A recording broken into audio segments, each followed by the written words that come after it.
Assalamualaikum warahmatullahi wabarakatuh. Bismillahirrahmanirrahim. Alhamdulillah nahmaduhu wa nasta'inuhu wa nastaghfiruh wa na'udzu billahi min shururi anfusina wa min sayyiati a'malina. Wa may yudlil fala hadiya lahu. Asyhadu an la ilaha illallah wahdahu la syarika lahu al-malikul haqqul mubin wa asyhadu anna Muhammadan abduhu wa rasuluh la nabiyya ba'dahu. Allahumma shalli wa sallim wa barik ala nabiyyina Muhammadin sallallahu alaihi wasallam wa ala alihi wa sahbihi ajma'in. Allah Ta'ala fi kitabil karim, a'udzu billahi minasyaitonir rajim. Bismillahirrahmanirrahim. Ya ayyuhalladzina amanu taqullaha haqqa tuqatih wa la tamutunna illa wa antum muslimun. Rabbi shrah li sadri wa yassir li amri wahlul 'uqdatam min lisani yafqahu qawli. Rabbi habli hukma wa ihdi bis shalihin waj'alni lisanan sidqin fil akhirin waj'alni min warasatil jannatin. Subhanaka la ilma lana illa ma 'allamtana innaka antal alim. Allahumma inna nas'aluka 'ilman nafi'an wa rizqan thayyiban wa amalan mutaqabbalan. Raditu billahi rabban wa bil islami dinan wa bi Muhammadin nabiyyan. Ilahi anta maqsudi wa ridhaka matlubi. Amma ba'd.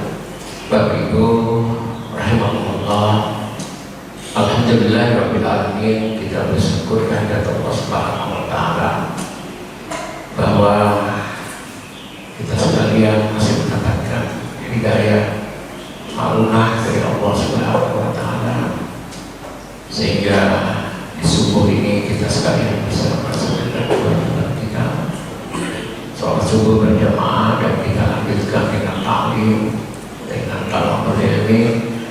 Mudah-mudahan apa yang kita lakukan ini diridhoi dan dirahmati oleh Allah Subhanahu wa taala. Salawat dan salam kita haturkan pada Nabi Muhammad sallallahu alaihi wasallam, sekeluarga, sahabat dan pengikutnya sampai akhir kiamat. Bapak Ibu yang saya hormati,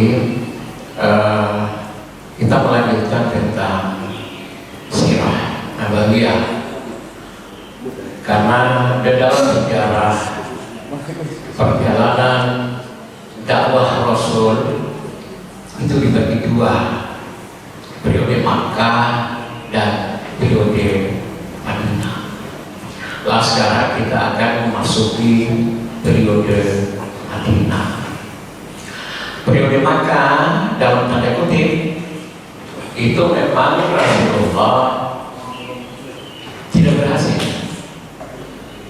dalam membangun sebuah peradaban, membangun sebuah masyarakat Islam.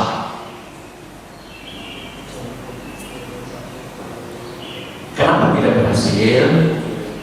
Karena dakwah Rasul memang tidak diterima secara mayoritas oleh masyarakat kafir Quraisy. Walaupun mereka mengakui bahwa Rasulullah itu orang jujur,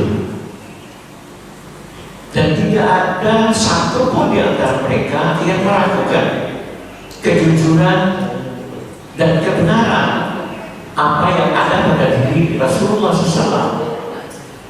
Tetapi mereka tetap menolak dakwah itu karena yang pertama, Rasulullah mengajarkan tentang keesaan Allah, la ilaha illallah. Sementara mereka sudah terbiasa menyembah berhala yang banyak. Jadi kalau mereka menyembah Allah, maka berarti runtuhlah berhala-berhala mereka. Yang kedua adalah karena ada kehidupan setelah kematian, dan itu yang menakutkan mereka, dan termasuk kita. Karena di dalam keyakinan dan kepercayaan kafir kafir Quraisy bahwa hidupnya di sini, kini dan saat ini. Begitu mati ya hilang, seperti matinya binatang dan tumbuh-tumbuhan itu, selesai sudah kehidupan itu. Seperti kepercayaan ateis, tidak ada kehidupan lagi, tidak ada bertanggung jawab. Dan itu menakutkan, karena ada kehidupan lagi setelah kelahiran di dunia ini.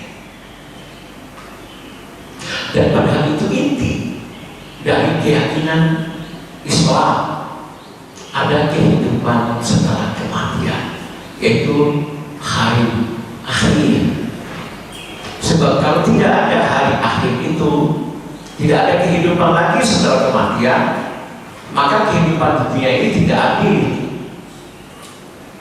Kenapa tidak adil?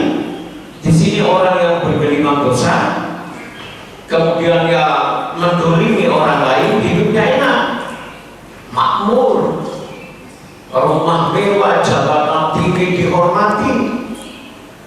Padahal dia adalah orang zalim. Gimana hukuman bagi orang ini?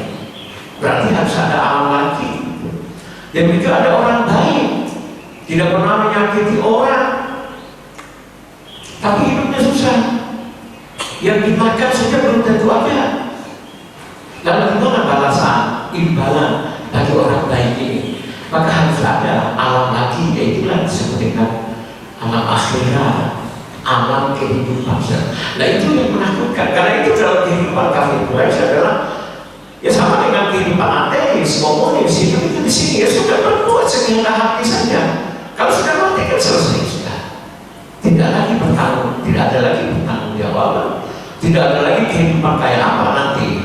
Nah Islam hadir adalah untuk meneguhkan keyakinan itu bahwa akan ada kehidupan lagi setelah kehidupan di dunia ini.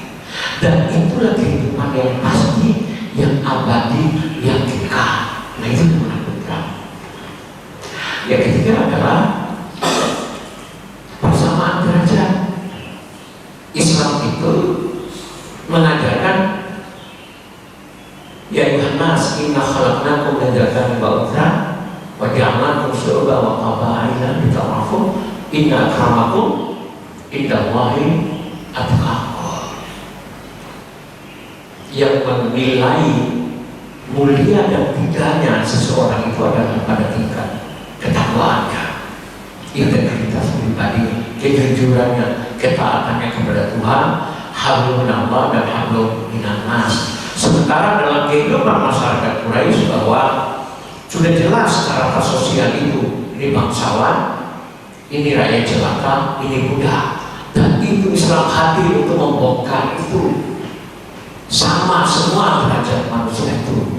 Yang menentukan adalah ketakwaan. Kemudian yang kelima adalah kepemimpinan. Kepemimpinan, kalau mereka mengikuti Nabi Muhammad berarti mengikuti dalam kepemimpinan Abu Thalib, sehingga tidak mau mereka kafir Quraisy akan dipimpin oleh Bani Abu Thalib atau Bani Hashim. Jadi mereka menyamakan antara kekuasaan agama dengan kekuasaan politik. Nah yang terakhir adalah ekonomi, karena dengan keyakinan terhadap ketuhanan maka perdagangan tentang patung itu akan untuk perusahaan-perusahaan, karena setiap musim haji itu adalah dagangan yang utama itu adalah patung-patung itu, berhala-berhala itu. Maka begitu ini hanya menyembah Allah, maka ekonomi akan runtuh. Nah itulah yang membuat kenapa orang-orang kafir Quraisy itu tidak bisa dan tidak mau menerima ajaran Rasulullah Sallallahu Alaihi Wasallam. Nah karena itu maka Rasulullah Sallallahu Alaihi Wasallam tentu saja atas perintah Allah dan nanti ada konteksnya berhijrah ke Yathrib atau Madinah. kenapa Rasulullah itu memilih Yathrib? Ya, karena adalah tempat yang paling dekat dengan Makkah, sekitar 450 sampai 500 kilo antara Makkah dan Madinah. Kemudian mempunyai hubungan baik dengan penduduk kota tersebut. Hubungan itu adalah kakek Nabi Abdul Muthalib beristrikan orang Yathrib. Demikian juga ayahnya dimakamkan di Madinah atau di Yathrib. Setelah ayahanda beliau berdagang dari Makkah sampai ke Palestina, Yathrib sampai ke Palestina dan Gaza, pulang dari sana beliau sakit di tengah jalan, kemudian beristirahat di Madinah dan ternyata meninggal di Madinah. Jadi ada ikatan emosional antara Rasulullah dengan Yathrib atau Madinah. Lah, penduduk Yathrib memiliki kelembutan budi pekerti dan sifat-sifatnya yang baik. Nah, karena daerahnya, daerah Madinah itu subur, maka pohon kurma dan lain buah-buahan itu adalah dari Madinah dan Taif yang dekat Makkah. Nah, mungkin itu ada pengaruhnya ya, Pak. Antara alam dengan karakter. Kalau di Makkah itu alamnya gersang, panas, keras, maka watak orangnya adalah keras. Sementara Madinah itu subur, maka watak orangnya lembut. Itu makanya mungkin itu bedanya. Kalau orang yang di pinggir pantai itu suaranya kan keras gitu, karena pengaruh laut ya, pengaruh gitu. Tapi kalau orang-orang Jawa bagian tengah itu kan lembut-lembut ya, halus-halus gitu. Mungkin karena pengaruh alam. Kalau daerah yang di timur lagi, daerah saya itu lebih keras lagi ya, karena alamnya gersang. Nah, kalau di Jawa, makanya Jawa bagian utara, Jawa bagian tengah itu berbeda karakternya orang. Kalau Madura kan nggak termasuk Jawa ya. Jadi alam itu mungkin mana? Bentuknya sih itu lembut, lembut, punya budi pekerti yang baik dan suka menolong. Maka saya punya guru gitu.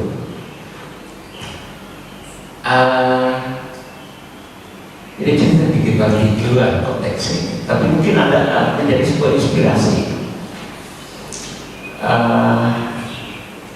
2003 beliau sekolah di sana sekitar 5 tahun, kemudian pulang. Lalu 2003 itu berangkat haji. Kalau panggil saja, kawan, saya berangkat haji 2003. Kalau sampai ingin haji cepat, sodako kepada orang Madinah, sodako kepada orang Madinah. Terus gimana? Walaupun adik ya saya pakai mas, gimana? Jadi nanti saya akan sodakokan di Madinah, karena sodako ke orang Madinah itu apapun hajat mak ini kata dia akan terkabul.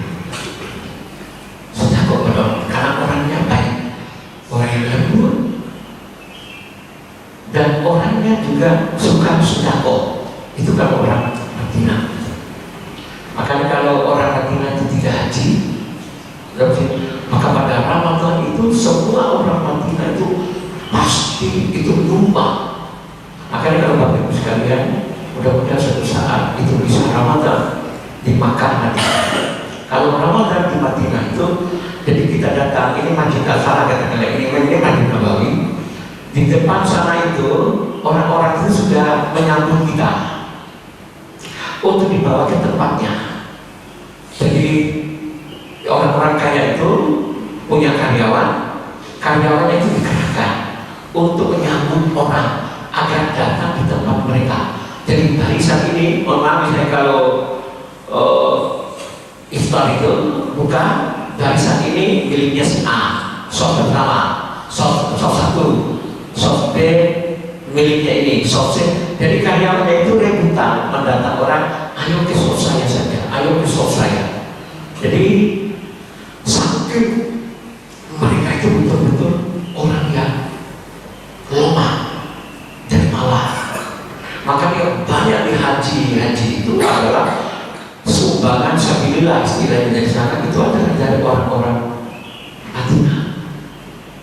Jadi rebutan orang itu akan dibawa ke tempatnya.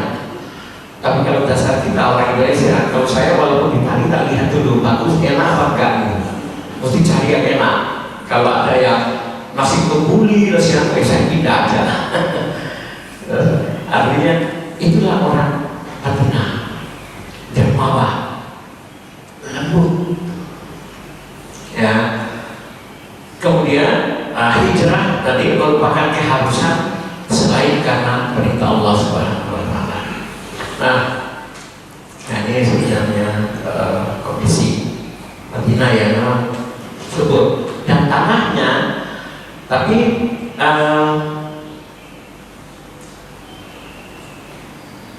karena saya juga berusaha tinggi, tapi beliau di Mesir dan Sudan. Dia bilang tanah Madinah itu bisa menjadi obat. Kenapa ya?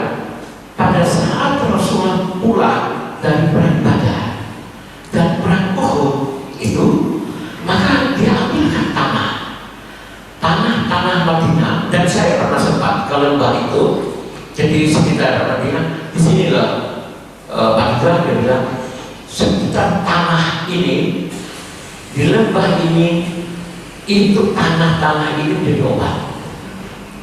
Kenapa? Karena orang-orang pasukan Islam yang luka pada saat perang Badar dan perang Uhud diobati oleh Rasulullah dengan tanah ini. Maka sembuh. Nah, untungnya kepercayaan itu tidak merata kepada orang Indonesia atau pengetahuan itu. Sebab kalau itu menjadi pengetahuan, pasti orang Indonesia akan berbondong-bondong situ mengambil tanah, dibawa pulang untuk dijadikan obat. Untungnya itu, kalau tahu itu pasti akan ngambil tanah itu untuk dibawa pulang. Jadi setiap luka apapun itu ngambil tanah ini. Tapi saya akan ngambil itu hanya pengetahuan saja. Itu memang tanah yang penuh keberkahan. Makanya tanah Makkah dan Madinah itu nanti pada akhir zaman itu tidak dimasuki oleh Dajjal. Hanya dua kota itu yang tidak dimasuki oleh Dajjal, Makkah dan Madinah. Nah, tapi jangan sebelum Rasulullah SAW itu hijrah, itu ada peristiwa dulu namanya Bai'at Aqabah, yaitu janji setia pada tahun ke-12. Tapi sebenarnya awal mula itu adalah pada tahun ke-11, cuma belum disebut sebagai Bai'at. Adalah orang dari Madinah yang berangkat haji, yaitu pada bulan Juli ya 620 Masehi. Mereka bertemu dengan Rasulullah bahwa kemudian Rasulullah berdakwah kepada mereka bahwa saya ini adalah seorang nabi dan rasul. Nah, 6 orang itu menerima ajaran Islam itu, kemudian lalu menyampaikan kepada masyarakat Madinah walaupun belum secara terang-terangan. Nah, Beliau menyatakan, mereka menyatakan bahwa di Makkah itu sudah muncul seorang nabi dan rasul seperti yang selalu dikatakan oleh orang-orang Yahudi. Karena mungkin saya pernah menyampaikan bahwa orang Yahudi itu sampai sekarang karena tidak mempercayai kehadiran Rasulullah, itu selalu menunggu kedatangan nabi terakhir. Karena di dalam kitab suci mereka itu akan muncul nabi terakhir dari Arab. Itulah kenapa yang membuat orang Yahudi itu banyak yang pindah ke Hijaz, yaitu sekitar Makkah dan Madinah, mengharapkan agar keturunannya lahir seorang nabi. Karena nabi akhir zaman itu adalah lahir dari Arab. Karena itu mereka pindah ke Arab. Nah, dan itu sudah viral di masyarakat Madinah bahwa akan lahir seorang nabi. Maka mereka mulai menyampaikan bahwa sudah ada nabi dan rasul yang lahir di Makkah.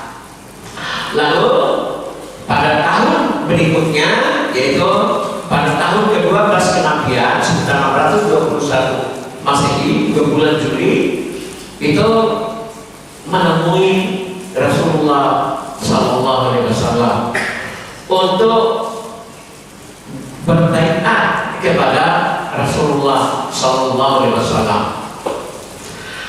yaitu yang merupakan kesepakatan Nabi dan 12 orang dari Yasrib.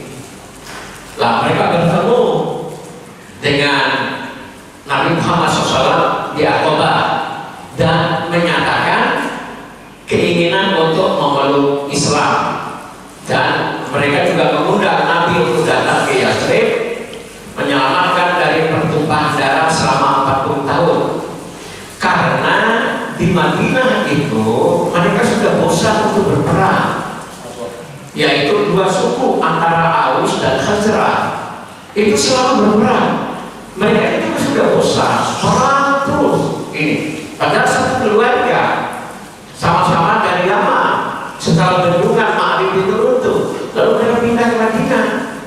Tapi begitu datang orang Yahudi, mereka diadu domba antara dua keluarga ini, saling berperang selama 40 tahun. Lalu mereka sudah bosan, mengharapkan ada penengah. Kalau di Madinah itu tidak mungkin, karena masih Yahudi juga itu sudah memihak. Ada yang ke Khazraj dan Aus. Nah, karena itu mereka datang ke Makkah menemui Rasulullah SAW agar datang ke Madinah dan mengakhiri pertumpahan darah ini. Dan mereka menyatakan untuk memeluk Islam. Nah, setelah itu lalu Rasulullah mengutus Mus'ab bin Umair ke Yasrib. Inilah mubalik pertama dari Rasulullah yang dikirim keluar Makkah, yaitu Mus'ab bin Umair, dan beliau berhasil berdakwah di Madinah.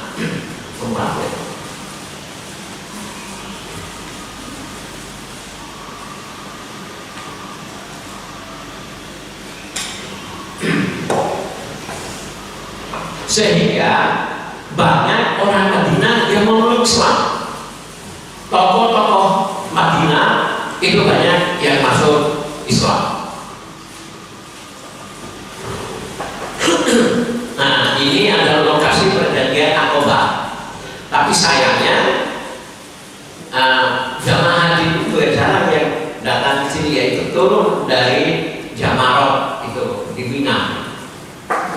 Nah, tapi karena biasanya jamaah haji Indonesia itu datang dari kanannya Jamarot, sehingga tidak menikmati ini Aqabah. Dan juga memang itu karena pemerintah Saudi yang sangat dipengaruhi oleh Wahabi dan mereka khawatir umat Islam itu kemusyrikan, maka mereka menutup tempat ini. Padahal Ini tempat yang sangat bersejarah ini. Itu tempat perjanjian Aqabah, yaitu di isi dari perjanjian atau baiat itu adalah mereka menyatakan hanya menyembah Allah dan tidak menyekutukannya, tidak melakukan zina dan mencuri, tidak membunuh anak, tidak berkata bohong atau fitnah, dan melaksanakan segala ajakan Nabi, kebaikan dan kedamaian. Antara lain poin besarnya dari baiat itu perjanjian setia, oke. Dan itu salaman baiat itu.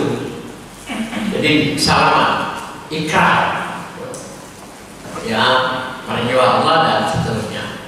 Nah, Bapak sekalian, kemudian dampak dari baiat itu, nah, mulai terbentuklah komunitas Islam di Yathrib. Jadi sudah mulai ada orang Islam, sudah muncul, ya,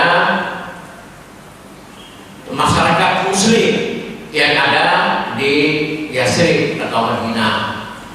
Kemudian, nah, orang Islam juga mulai mendapatkan dukungan politik dan sosial, dan sebagai cikal bakal berdirinya masyarakat Islam di Madinah. Nah, setelah itu lalu baiat kedua, yaitu pada tahun ke-13 kenabian. Ya, setelah terbentuk masyarakat Islam di Madinah tadi, maka pada tahun berikutnya pada musim haji, maka mereka datang 73 orang, ya, dan 2 wanita. Jadi kan musim haji itu kan pelaksanaan ibadah haji itu kan sejak zaman Nabi Ibrahim, dan itu terus berjalan. Maka ibadah haji itu adalah yang meniru apa yang dilakukan oleh Nabi Ibrahim alaihissalam.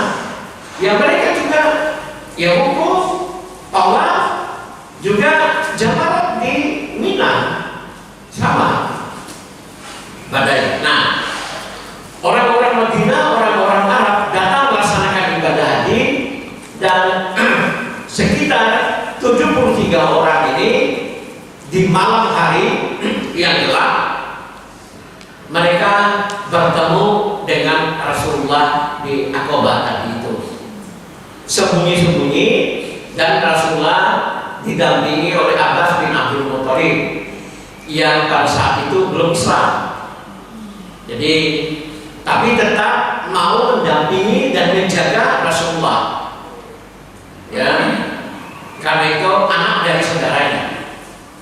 Jadi itulah yang membuat Bapak Ibu sekalian, kenapa misalnya Abu Thalib itu betapa berjuang bersama Rasulullah. Dimanapun Rasulullah itu berada, Abu Thalib selalu berada di sampingnya, selalu menjaga Rasul, dan sampai menyatakan langkai mayatku kalau ingin menyakiti Muhammad. Nah, perjuangan Abu Thalib itu sia-sia karena dia ujung hidupnya tidak mau melafazkan la ilaha illallah, tidak bersyahadat. Dan siksaan yang paling ringan, ya, itu siksaan neraka, ya, kalau bilang siksaan yang paling ringan di neraka nanti itu adalah siksaan yang dialami oleh Abu Thalib. Karena dia sudah membantu. Apa siksaan yang ringan itu? Terompat yang sadarnya itu terbuat dari api neraka, tapi otak-otaknya, isi perutnya itu terbakar karena panasnya sandar. Itu siksaan yang ringan. Sandar terbuat dari api, tetapi otak-otaknya itu berbeda, terbakar. Itu dikatakan siksaan yang ringan. Ya Allah, makanya kalau kita membayangkan itu, tidak ada orang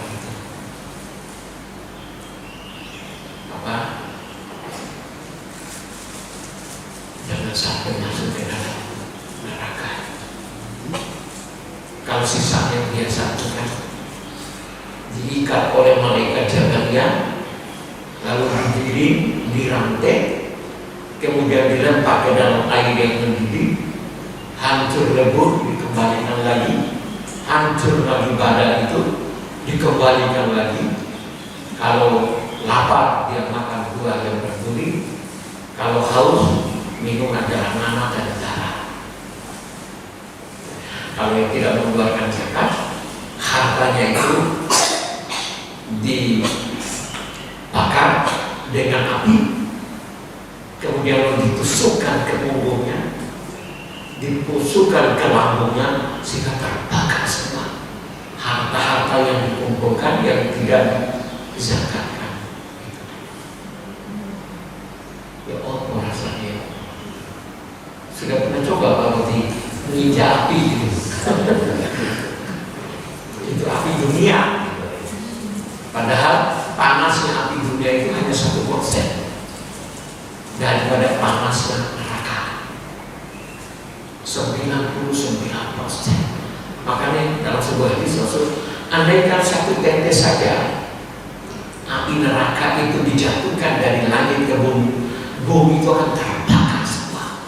Hanya satu tetes api dari neraka, saking panasnya api neraka. Ya tidak berdoa, mudah-mudahan kita, orang tua kita, keluarga kita, anak keturunan kita, orang-orang yang kita cintai, guru-guru kita, jangan sampai merasakan siksa neraka. Dijauhkan oleh Allah dari siksa neraka. Karena itu siksaan neraka. Nah, didakini oleh Abbas bin Abdul Muthalib, mereka sembunyi-sembunyi karena khawatir, sebab kalau ini ketahuan orang kafir Quraisy, ini berbahaya.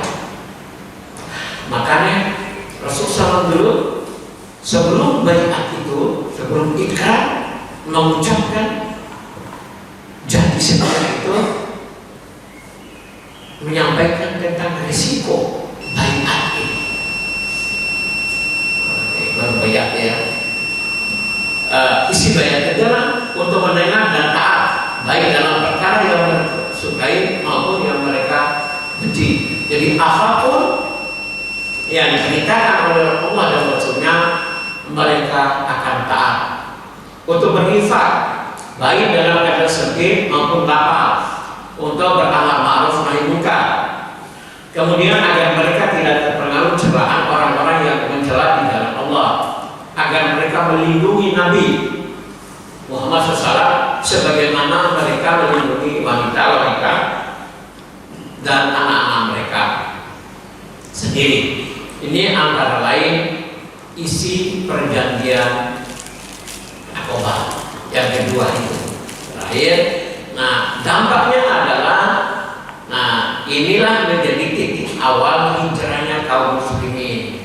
Setelah baiat itu, maka orang-orang kaum muslimin itu berbondong-bondong untuk hijrah ke Madinah, karena orang Madinah sudah berjanji setia akan melindungi dan menjaga kaum muslimin. Jadi mulailah berpindah kaum muslimin itu.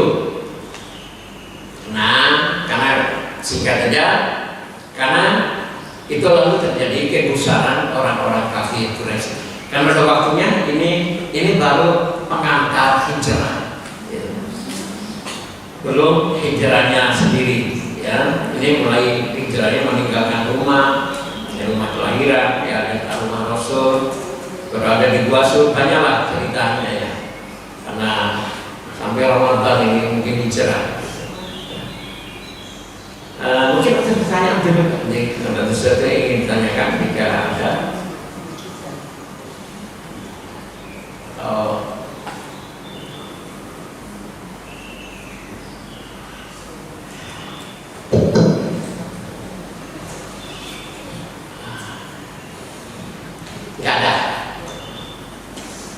Punya atau salah juga ya ini sedikit.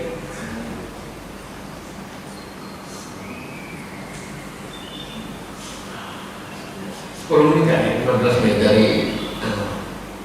dari surutnya. Nah, inilah menjadi titik awal misalnya kaum muslimin. Lalu terbentuklah masyarakat Islam. Kalau lihat Aqabah pertama itu hanya embrio saja. Lalu Islam berkembang dengan pesat di Madinah.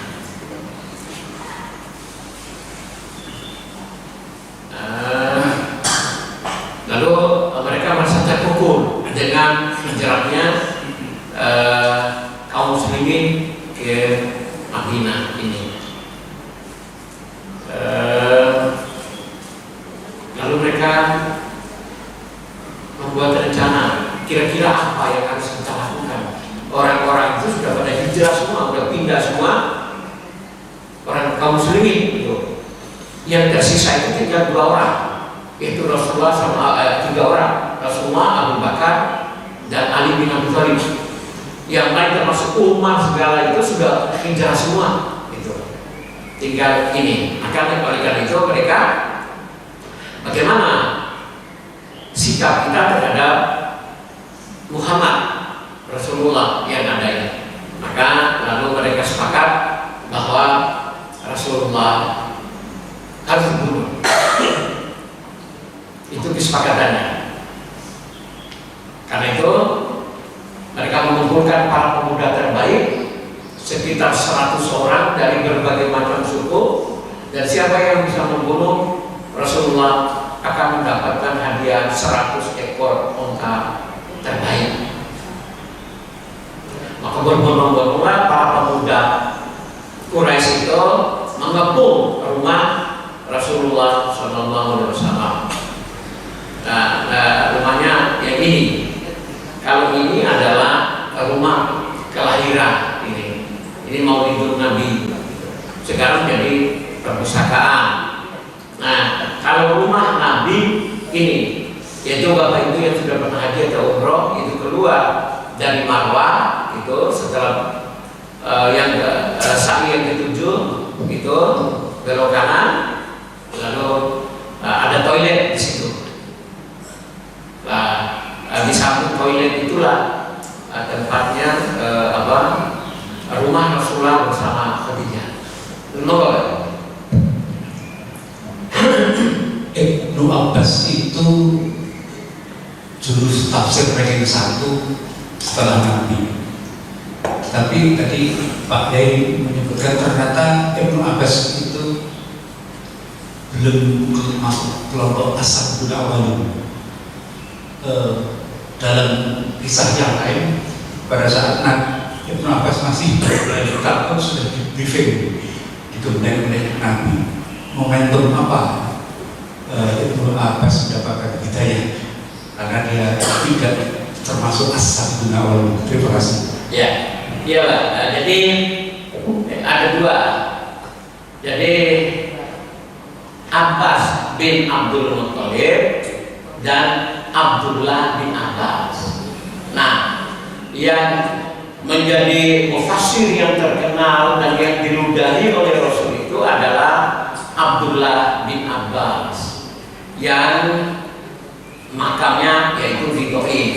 Itu beliau kenapa dimakamkan di Thaif itu dan hidup di Thaif, di Thaif itu karena saya ini tidak pantas untuk hidup dan mati di tanah haram.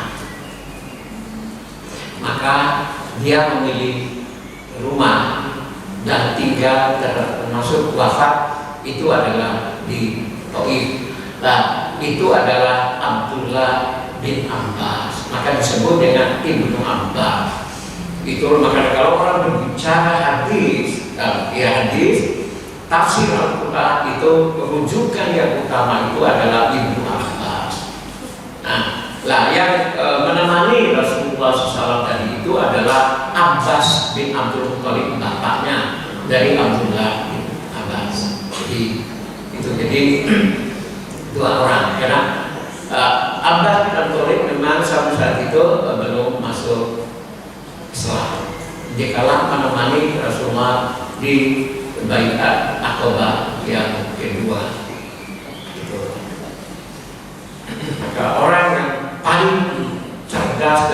paham ilmu itu adalah Ibnu Abbas atau Abdullah bin Abbas. Mungkin ada yang tanya.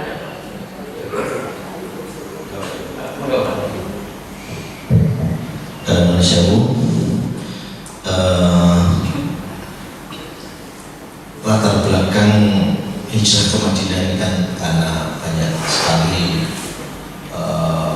perlawanan atau siksaan atau penolakan dari kaum Quraisy di Makkah. Nah, begitu mereka mengetahui Nabi mau hijrah ke Madinah, itu bagaimana reaksi orang kaum Quraisy? Apakah dia itu menghalangi atau agar tidak jadi hijrah ke Madinah? Nah, kemudian bagaimana keluarnya beliau itu ke Madinah, kemudian rombongannya itu apakah bertahan atau bagaimana? Karena itu kan jalannya jauh. Terima kasih. Rombongan Rasulullah hijrah itu nanti pertemuan yang akan datang. Nanti akan berbicara ini.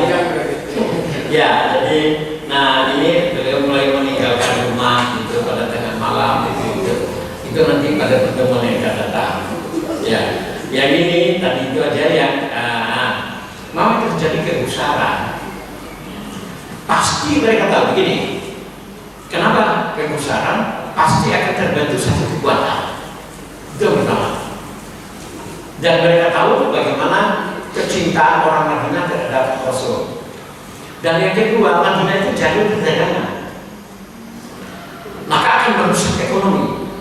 Jika di Madinah sudah terbentuk sebuah masyarakat Islam dan Muhammad Rasulullah sudah hijrah ke sana, maka akan menghambat dan mempengaruhi perjalanan kafilah dagang.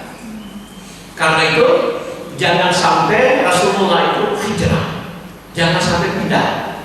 Sebab kalau begitu Rasulullah pindah akan muncul satu kekuatan politik itu yang akan bisa menentukan mereka.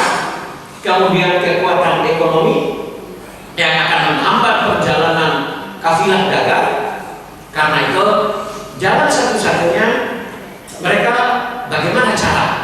Karena Rasulullah itu masih hidup, masih di Madinah. Jangan sampai dia ini bisa keluar dari Madinah. Keluar dari Makkah. Lalu mereka bermusyawarah karena ini kan rasa kesukuan dari bangsa Arab Quraisy itu kan kuat sekali.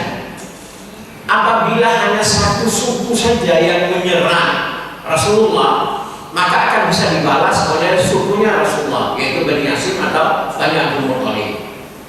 Akan bisa. Karena itu mereka lalu membuat kesepakatan seluruh suku itu harus mengirim pemuda-pemuda terbaik. Harus mengirim pemuda-pemuda terbaik apa? Untuk membunuh Rasulullah. Sebab kalau semua suku itu gabung, maka sukunya Rasulullah Bani Hashim tidak akan mampu menyerang kita. Maka semuanya mengirim pemuda-pemuda terbaik untuk mengepung rumah tempat tinggalnya Rasulullah Sallallahu Alaihi Wasallam. Mereka mengirim itu, tapi karena ya Allah yang turun tangan, ya tentu saja Rasulullah itu lalu diselamatkan. Ya, lah itu nanti perjalanannya pada pertemuan yang kedua, si hijrah. Yang satu topik ini adalah akobah saja, ya. Apa masih ada satu? Sudah cukup ya, Pak ya? Ya, masih.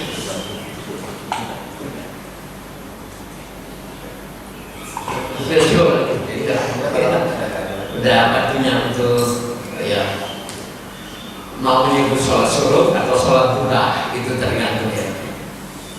Ya tenang, tapi alhamdulillah kita bisa menunggu suruh ini karena ini adalah pahalanya itu adalah sama dengan haji dan umroh.